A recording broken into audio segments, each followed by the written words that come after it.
بسم اللہ الرحمن الرحیم۔ ہسٹریکٹمی کون سا آپریشن ہے؟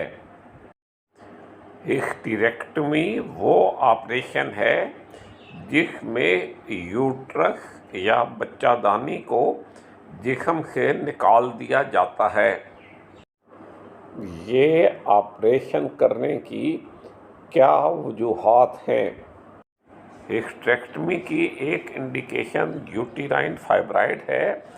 یہ بچہ دانی میں رسولی کی نشو و نما ہے جو بہت زیادہ خون بہنے، درد اور تکلیف کا باعث بن سکتی ہے، لیکن یہ کینسر نہیں ہوتی۔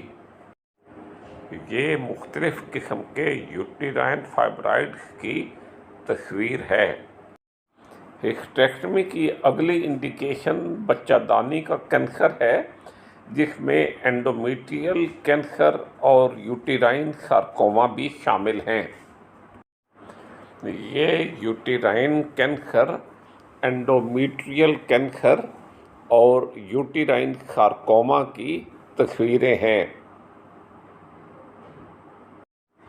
ہسٹریکٹمی کی اگلی انڈیکیشن سروائیکل کینسر یا بچہ دانی کے نچلے حصے کا کینسر ہے۔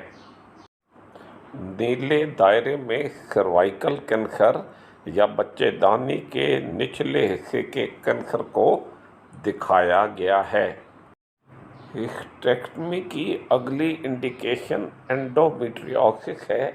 یہ ایک ایسی حالت ہے جہاں بچہ دانی کی لیئر کی طرح ٹشو بچہ دانی کے باہر بڑھتے ہیں، جس سے درد، بھاری خون بہنا اور بانجھ پن ہوتا ہے۔ اس تصویر میں دکھایا گیا ہے کہ بچہ دانی میں انڈومیٹریوسس کہاں کہاں پر ہو سکتی ہے۔ ہسٹریکٹمی کی اگلی انڈیکیشن یوٹرائن پرولیپس ہے۔ یہ ایک ایسی حالت ہے جس میں بچہ دانی اندام نہانی میں گرتی ہے، جس کی وجہ کمزور عضلات یعنی کمزور مسلز ہوتے ہیں۔ یہاں ڈاٹڈ لائنز میں یوٹرس کی نارمل پوزیشن دکھائی گئی ہے اور نیلے دائرے کے اندر پرولیپسڈ یوٹرس کو دکھایا گیا ہے۔ ہسٹریکٹمی کی اگلی انڈیکیشن بچہ دانی سے غیر معمولی خون بہنا ہے، جیسے بہت زیادہ طویل یا بے قاعدہ خون بہنا جسے ادویات یا دیگر علاج سے کنٹرول نہیں کیا جا سکتا۔ اگر یوٹرس سے طویل اور irregular بلیڈنگ ہو تو یہ بھی ہسٹریکٹمی کی ایک انڈیکیشن ہے۔ ہسٹریکٹمی کی ایک اور انڈیکیشن دائمی یا کرونک پیلوک پین ہے، یعنی پیلوس میں مسلسل درد جسے دوسرے علاج سے آرام نہیں آتا۔ پیلوک ریجن میں مسلسل پین بھی ہسٹریکٹمی کی ایک انڈیکیشن ہے۔ ہسٹریکٹمی کی اگلی انڈیکیشن ایڈینومائیوسس ہے۔ یہ ایک ایسی حالت ہے جہاں بچہ دانی کے لیئر سے ملتے جلتے ٹشو بچہ دانی کے پٹھوں میں یعنی مسلز میں بڑھتے ہیں، جس سے درد اور بہت زیادہ خون بہنے لگتا ہے۔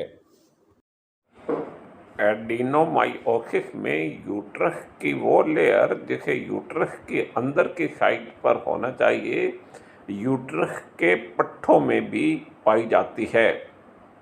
ہسٹریکٹمی کی ایک اور انڈیکیشن یوٹرس کی پیدائشی ایبنارملٹیز یا اناملیز ہیں، جیسے کہ بائی کارنوئیٹ یوٹرس۔ بائی کارنوئیٹ یوٹرس میں یوٹرس کی شکل اب نارمل ہوتی ہے اور اس میں دو ہارن سے ہوتے ہیں۔ زچگی کی پیچیدگیاں جیسے بچہ دانی کا پھٹ جانا یا ایک سے زیادہ سیزیرین سیکشن بھی ہسٹریکٹمی کی انڈیکیشن ہے۔ رپچرڈ یوٹرس یا یوٹرس کا پھٹ جانا بھی ہسٹریکٹمی کی ایک انڈیکیشن ہے۔ یہ یاد رکھیں کہ ہسٹریکٹمی کو عام طور پر لاسٹ ریزارٹ کے طور پر استعمال کیا جاتا ہے جب ٹریٹمنٹ کے اور سارے آپشنز بشمول میڈیکل آپشنز ختم ہو جائیں۔ آپ سے ریکویسٹ ہے کہ اس ویڈیو کو لائک کریں اور میرے چینل کو سبسکرائب کریں۔ شکریہ۔